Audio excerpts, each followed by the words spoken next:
اعوذ باللہ من الشیطان الرجیم بسم اللہ الرحمن الرحیم السلام علیکم ورحمۃ اللہ وبرکاتہ۔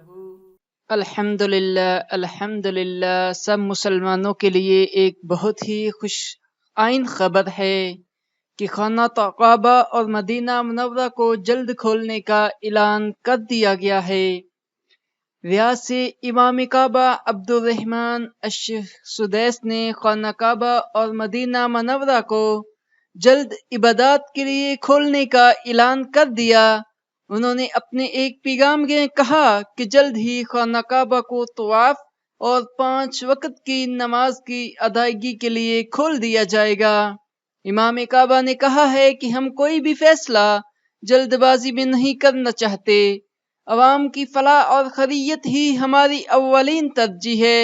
کرونا وائرس کی وجہ سے امام کعبہ شیخ عبد الرحمن السدیس نے لوگوں کو گھروں سے نکلنے سے اجتناب کرنے کی ہدایت کی تھی، جبکہ قاضی القضاء فلسطین کی بھی شہریوں کو گھر پر رہنے اور حکومتی احکامات پر عمل کرنے کی ہدایت کی تھی۔